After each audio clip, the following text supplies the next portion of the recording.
बातमीपत्रात आता पाहूयात गल्लीपासून ते दिल्लीपर्यंतच्या ताज्या घडामोडींचा धावता आढावा। केंद्रीय रस्ते वाहतूक आणि महामार्ग मंत्री नितीन गडकरी यांनी गुरुवारी लोकसभेत सांगितलं की पुढील एका वर्षात महामार्गावरील सध्याची टोल वसुली प्रणाली बंद होईल। त्याऐवजी पूर्णपणे इलेक्ट्रॉनिक बॅरियरलेस टोल प्रणाली लागू केली जाईल। ते म्हणाले की नवीन प्रणालीची सुरुवात सध्या 10 ठिकाणी करण्यात आली आहे आणि एका वर्षाच्या आत ती संपूर्ण देशात लागू करण्याचं उद्दिष्ट आहे। त्यांनी सांगितलं की सध्या देशभरात सुमारे 4500 महामार्ग प्रकल्प सुरू आहेत, ज्यांची एकूण किंमत अंदाजे 10 लाख कोटी रुपये आहे। आधी टोल प्लाझावर गाड्यांना थांबवून रोख किंवा कार्डने पैसे भरावे लागत होते। नंतर फास्टॅग आल्याने थांबण्याचा वेळ कमी झाला।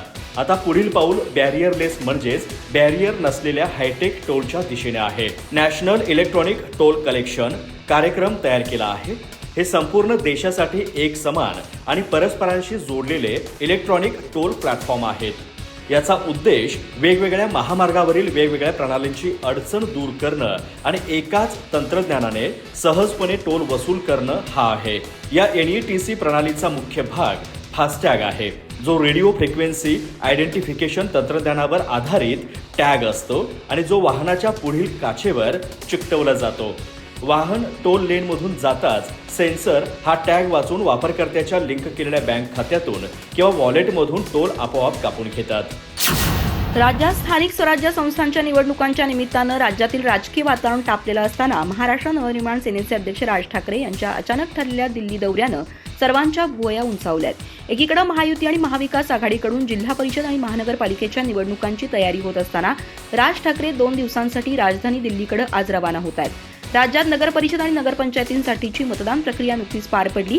आता 21 डिसेंबर रोजी निकाल जाहीर होणार आहेत। हा धुळा खाली बसल्यानंतर आता जिल्हा परिषद महापालिका निवडणुकीची लगबग सुरू झाली आहे। अशात राज ठाकरे दिल्ली दौऱ्याला निघाल्यानं चर्चांना उधाण आलंय। राज ठाकरेंचा हा दौरा कौटुंबिक कारणासाठी असला तरी या दौऱ्यादरम्यान त्यांची कोणकोणत्या नेत्यांशी गाठभेट होते हे पाहणं उत्सुकतेचं ठरणार आहे। राज ठाकरे यांचा हा दिल्ली दौरा राजकीय नसून पूर्णपणे कौटुंबिक कारणासाठी असल्याची माहिती समोर आली आहे। अमित ठाकरे यांच्या पत्नी मिताली ठाकरे यांच्या भावाचं म्हणजेच डॉक्टर राहुल बोरुडे यांचं लग्न ठरलंय।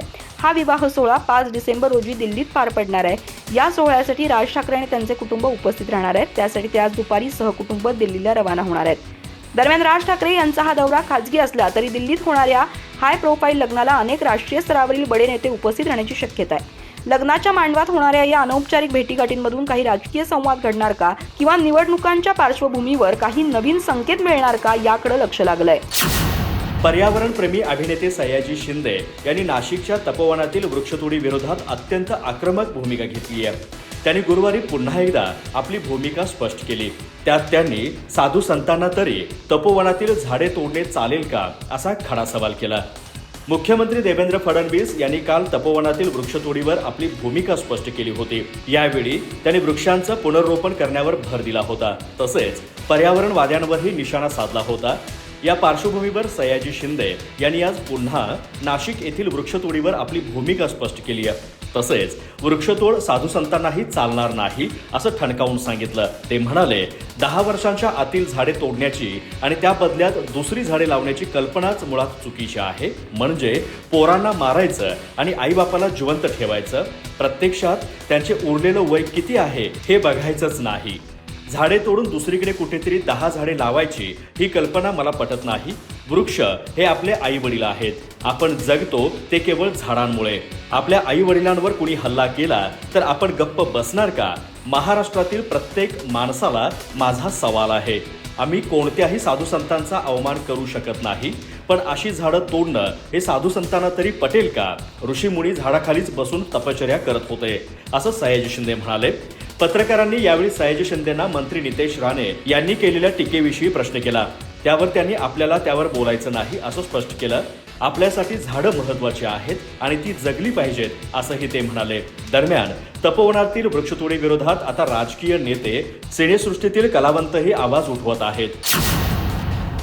भाजपचे मंत्री नितेश राणे यांनी नाशिकच्या तपोवनातील वृक्षतोडीचं समर्थन करत पर्यावरणवाद्यांवर तिखट हल्ला चढवलाय। तपोवनातील वृक्षतोडीची चिंता करणारे पर्यावरणवादी ईदच्या वेळी बकरी कापण्याला विरोध करताना कधीच दिसत नाहीत असं ते म्हणाले. त्यांच्या या वादग्रस्त विधानाचे तीव्र पडसाद उमटण्याची शक्यता आहे. नाशिकमध्ये 2027 साली सिंहस्थ कुंभमेळा होणार आहे. या मेळ्याची सध्या जय्यत तयारी सुरू आहे. या मेळ्याला देशभरातील साधू संत येणार आहेत. त्यांच्या वास्तव्यासाठी तपोवनात साधुग्राम तयार केलं जाणार आहे. पण त्यासाठी तेथील तब्बल 1800 झाडांची कत्तल केली जाणार आहे. यावरून राजकारण चांगलंच तापलंय. मुख्यमंत्री देवेंद्र फडणवीस यांनी या प्रकरणी आपली भूमिका स्पष्ट केल्यानंतर आता मंत्री नितेश राणे यांनीही यासंबंधी अत्यंत आक्रमक भूमिका विशद केली आहे. तपोवनातील वृक्षतोडीची चिंता करणारे पर्यावरणवादी कधीच ईदच्या वेळी बकरी कापण्याला विरोध करताना दिसत नाहीत, तेव्हा ते गप्प का? सर्वधर्म समभाव असं नितेश राणे यांनी गुरुवारी आपल्या एका पोस्टमध्ये म्हटलंय.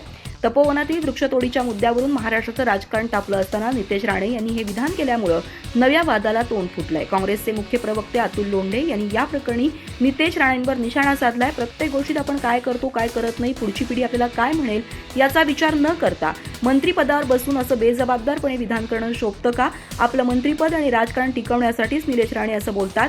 तपोवनातील वृक्षतोडीचं कुणी समर्थन करत असेल तर त्याचा अर्थ त्याला आपल्या पुढच्या पिढीची काळजी नाही, त्याला फक्त धर्माच्या नावावर राजकारण करायचं आहे. सुप्रीम कोर्ट गुरुवारी पश्चिम बंगाल, तामिळनाडू आणि इतर राज्यांमध्ये मतदार यादीच्या विशेष सखोल पुनर्निरीक्षण SIRला आव्हान देणाऱ्या याचिकांवर सुनावणी करत आहे. न्यायालयाने म्हटलं की राज्य सरकारांनी किंवा राज्य निवडणूक आयोगाने नियुक्त केलेल्या कर्मचाऱ्यांना SIRची कर्तव्ये पार पाडावी लागतील. भारताचे सरन्यायाधीश सूर्यकांत आणि न्यायमूर्ती जॉयमाला बागची यांच्या खंडपीठाने सांगितलं की राज्य सरकारी कर्मचारी SIRसह इतर वैधानिक कामे करण्यास बांधील आहेत. राज्य सरकारांचं हे कर्तव्य आहे की त्यांनी निवडणूक आयोगाला कर्मचारी उपलब्ध करून द्यावेत. न्यायालयाने म्हटलं की जर SIRच्या कामात गुंतलेल्या बूथस्तरीय अधिकाऱ्यांवर कामाचा ताण जास्त असेल तर राज्यांनी आणखी कर्मचारी नियुक्त करावेत. खंडपीठानं सांगितलं की यामुळे BLOच्या कामांचे तास कमी करण्यास मदत होईल आणि आधीच नियमित कामाव्यतिरिक्त SIR करत असलेल्या अधिकाऱ्यांवरील दबाव कमी होईल. तमिळनाडू, बंगालसह अनेक राज्यांच्या सरकारने सर्वोच्च न्यायालयात निवडणूक आयोगाद्वारे केल्या जात असलेल्या SIRच्या घटनात्मक वैधतेला आव्हान दिलं आहे. या प्रकरणावर मागील सुनावणी 2 डिसेंबर रोजी झाली होती. तेव्हा सर्वोच्च न्यायालयाने निवडणूक आयोगाला सल्ला दिला की केरळमधील स्थानिक स्वराज्य संस्थांच्या निवडणुकांच्या सुरू असलेल्या तयारी लक्षात घेता SIR फॉर्म सादर करण्याची अंतिम मुदत आणखी वाढवावी. खंडपीठाने सांगितलं की निवडणूक प्रक्रियेत सहभागी असलेल्या अधिकाऱ्यांकडे भरलेले फॉर्म अपलोड करण्यासाठी पुरेसा वेळ असावा. सरन्यायाधीशांनी सांगितलं हे आणखी पुढे ढकललं जावं जेणेकरून जे लोक यापासून वंचित राहिलेले आहेत त्यांनाही संधी मिळू शकेल. सत्ताधारी महायुतीनं राज्य निवडणूक आयोगाच्या माध्यमातून EVM घोटाळा करण्यासाठी स्थानिक स्वराज्य संस्थांच्या निवडणुकीची मतमोजणी लांबवल्याचा आरोप काँग्रेस नेते विजय वडेट्टीवार यांनी केलाय.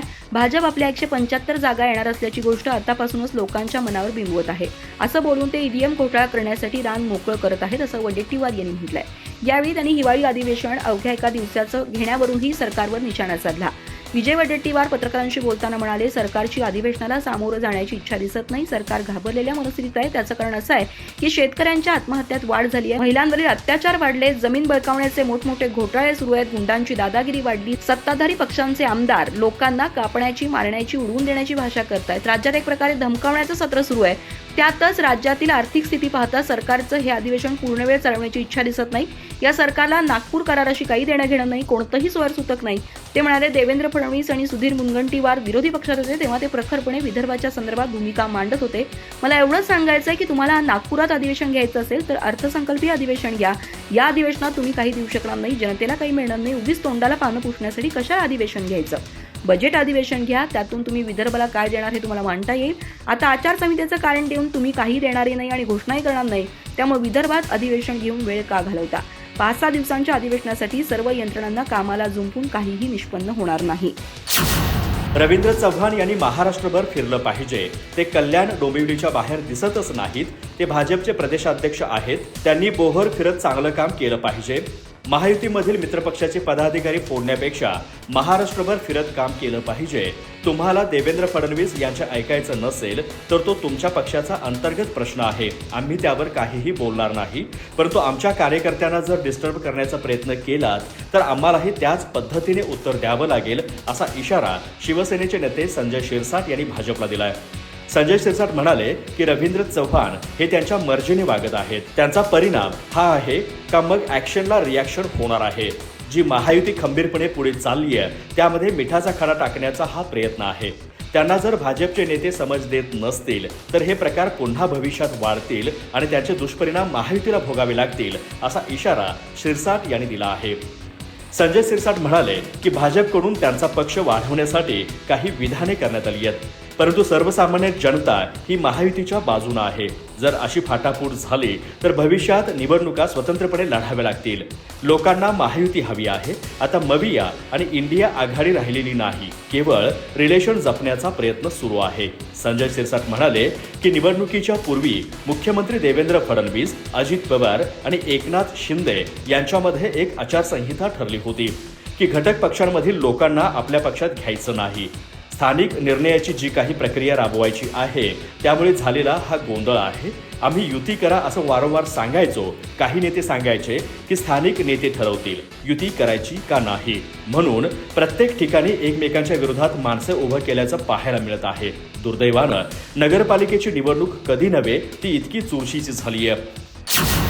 कल्याण डोंबिवली महापालिका निवडणुकीच्या तोंडावर सत्ताधारी शिवसेनेनं भाजप प्रदेशाध्यक्ष रवींद्र चव्हाण यांची क्षमता अर्थात लायकी काढली आहे. एकनाथ शिंदे यांनी पंतप्रधान नरेंद्र मोदी आणि केंद्रीय गृहमंत्री अमित शहा यांच्याशी संवाद साधून भाजपशी युती केली. त्यामुळे रवींद्र चव्हाण यांची त्यावर बोलण्याची क्षमता आहे का, असं शिंदे गटानं म्हटलंय.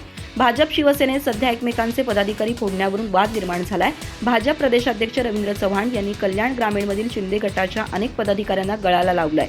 यामुळे संतप्त झालेल्या शिवसेनेच्या जिल्हाप्रमुखांनी थेट रवींद्र चव्हाणांना कल्याणमधून पळवून लावण्याचा इशारा दिलाय. शिंदे गटाचे जिल्हाप्रमुख राजेश कदम हे गुरुवारी पत्रकारांशी बोलताना म्हणाले, भाजपसारख्या शिस्तप्रिय आणि जगातील क्रमांक 1च्या पक्षात रवींद्र चव्हाण यांना युतीवर बोलण्याचा अधिकार आहे का? शिवसेना भाजप युती नैसर्गिक विचारांवर आधारित आहे. एकनाथ शिंदे यांनी पंतप्रधान नरेंद्र मोदी, केंद्रीय गृहमंत्री अमित शहा यांच्याशी संवाद साधून युती केली आहे. हा वरिष्ठांचा विषय आहे. त्यामुळे रवींद्र चव्हाण यांची त्यावर बोलण्याची क्षमता आहे का, याचं त्यांनी उत्तर द्यावं. रवींद्र चव्हाण हे शिंदे गट आणि भाजपात फूट पडण्याचं काम का करत आहेत याचंही उत्तर आम्हाला हवं आहे. डोंबिवली हा त्यांचा मतदारसंघ आणि मालवण हे त्यांचं गाव आहे. या दोन्ही ठिकाणी युतीत आग लावण्याचं काम रवींद्र चव्हाण करतायत. त्यांनी डोंबिवलीतील आमच्या पक्षाचे उमेदवार पळवले, त्यांना विविध आमिषे दाखवली, पैसे दिले, महापौर पद, आमदारकी देतो अशा विविध ऑफर्स दिल्या. एकनाथ शिंदे यांनी आम्हाला संयम बाळगण्याचा सल्ला दिलाय. रवींद्र चव्हाण केवळ इतर पक्षातील नेतेच पळवत नाहीत तर कामही पळवतायत. खासदार श्रीकांत शिंदे यांच्या माध्यमातून होणारी विकास कामं स्वतःच्या नावावर दाखवून ती कामाची चोरी करतायत, असं राजेश कदम म्हणाले. अधिक माहिती आणि ताज्या घडामोडींसाठी आजच आमचे चॅनल सबस्क्राईब करा.